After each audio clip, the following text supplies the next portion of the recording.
And we're going to start with this. President Trump currently on his way to Asia for high-stakes trade and mineral talks, one day after he cut off trade negotiations with Canada. And this overseas trip comes as the commander-in-chief flexes America's military might by sending the world's largest aircraft carrier to the Caribbean. Rebekah Castor joins us now from Washington with the latest. Good morning, Rebekah. Good morning. This will be President Trump's longest foreign trip of his second term so far, a 5-day swing through Asia with stops in Malaysia, Japan, and South Korea.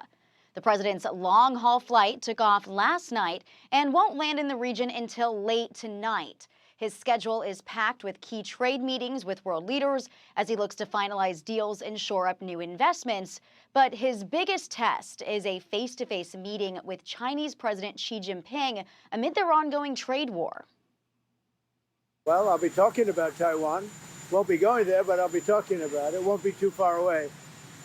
A lot of respect for Taiwan. We want to take care of our farmers. We have a lot to talk about with President Xi, and he has a lot to talk about with us. I think we'll have a good meeting. The trip comes as the U.S. military continues to strike alleged drug boats in the Caribbean and put pressure on South American leaders to curb illegal drug cartels. In a major move yesterday, the Pentagon announced it's sending the Navy's most advanced aircraft carrier strike group to the Caribbean to dramatically increase the presence of U.S. forces there. The President of the United States has made clear that narco-terrorists and narco-trafficking is a terrorist activity. These organizations are the ISIS of the Western Hemisphere. They control territory, they field armies, but these are terrorists and they're going to be killed.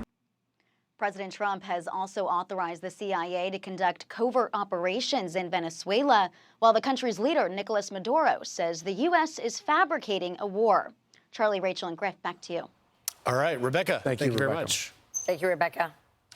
So this is getting really interesting. And of course, you can make a very good argument for why this putting a focus on this part of the world makes a whole lot more sense than the decades we have spent spending billions, trillions of dollars and our blood and fortune in places all around the globe.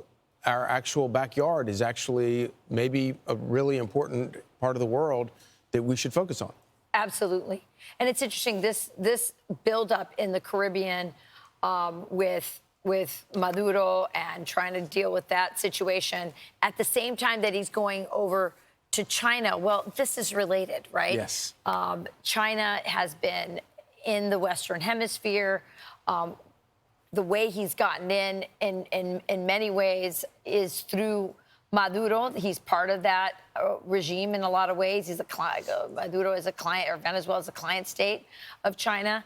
And so President Trump saying, I'm going to clean this up and getting very serious. I mean, Griff, we were talking about the kind of military we're sending there. It's no joke. It's not only is it no joke, you cannot send a stronger message than to send this Carrier Strike Group 12. So the Gerald Ford is our most sophisticated, largest aircraft carrier. It has the destroyers in tow, 5 or 6 destroyers as well. There's a nuclear sub in the area. And, you know, look, it is exactly what you're talking about, China. So the Wall Street Journal reports that inside the White House, they're calling it the Donroe Doctrine, yes, right? A reference to the Monroe Doctrine back from more than 100 years ago when President Monroe said we need to, stunt the European influence in Latin America. Well, now it's China. Now it's Russia. And President Trump's making it clear to that entire area, not only taking out the drug boats and taking on Maduro, but sanctioning now Gustavo Petro of Colombia, sending a very strong message. Petro's been one of the biggest critics of President Trump. And the biggest ally of Nicolas Maduro.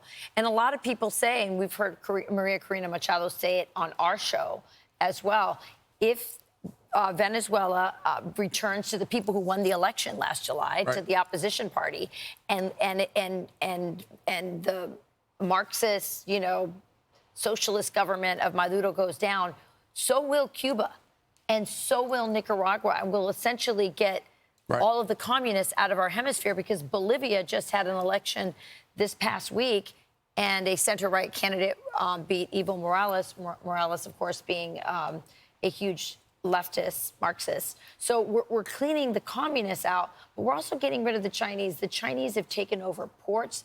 They've basically they're colonizing Latin America in the same way that they've done in Africa, taking over the resources, the mines, the ports, making dirty deals with elites in those countries who don't care about their resources going under the ownership of the Chinese as long as their little family is taken care of for the next few generations. And so they've been bought off. And so America is saying we need to clean that up. We need to get China out.